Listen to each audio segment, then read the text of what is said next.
Dubai আন্তর্জাতিক cricket স্টেডিয়ামে এক উত্তেজনাপূর্ণ লড়াইয়ে ভারত নিউজিল্যান্ডকে 44 রানে পরাজিত করবে চ্যাম্পিয়ন্স ট্রফি গ্রুপ পর্বের শেষ ম্যাচে দাপট দেখিয়েছে।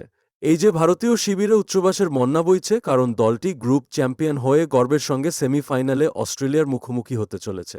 অন্যদিকে নিউজিল্যান্ডকে পরবর্তী চ্যালেঞ্জের জন্য মানসিকভাবে প্রস্তুত হতে হবে, কারণ তাদের সামনে অপেক্ষা করতে নামে ম্যাচের শুরুতে টস হারার পর ভারতও যখন ব্যাট করতে নামে তখন প্রত্যাশার চাপ ছিল প্রবল। কিন্তু দলটি 50 ওভারে 9 উইকেট হারিয়ে লর্ড বাকুর 47 রান সংগ্রহ করে, যা তাদের সাহসী মনোভাবের পরিচয় বহন করে। নিউজিল্যান্ডের পক্ষে ম্যাট হেনরি বিধ্বংসী বোলিং করেন, মাত্র 52 রানে 5 উইকেট নিয়ে ভারতীয় ব্যাটিং লাইনআপকে কাঁপিয়ে দেন। এটি ছিল চ্যাম্পিয়ন্স ট্রফির মঞ্চে ভারতের বিপক্ষে কোনো বোলারের সেরা পারফরম্যান্স, যা নিউজিল্যান্ড শিবিরকে আত্মবিশ্বাস যোগায়।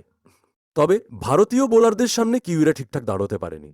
নিউজিল্যান্ড 45.3 ওভারে 25 রানে অল আউট হয়ে গেলে পুরো স্টেডিয়াম ভারতীয় সমর্থকদের উল্লাসে ফেটে পড়ে। ম্যাচের নায়ক হয়ে ওঠেন বরুণ চক্রবর্তী, যিনি 42 রানে 5 উইকেট নিয়ে নিউজিল্যান্ডের ব্যাটিং লাইনআপকে ধ্বংসাস্তূপে পরিণত করেন। তার দুর্দান্ত স্পেল যেন ভারতীয় দলের জয়ের এক মহাকাব্য রচনা করলাম। এই জয়ের ফলে ভারত ও নিউজিল্যান্ড উভয়েই সেমিফাইনালে পৌঁছে গেল। তবে ভারতের জন্য এই জয় শুধু একটি ম্যাচ জেতা নয়, এটি আত্মবিশ্বাস, লড়াই এবং বিশ্বমঞ্চে নিজেদের আধিপত্য প্রতিষ্ঠার এক প্রমাণ।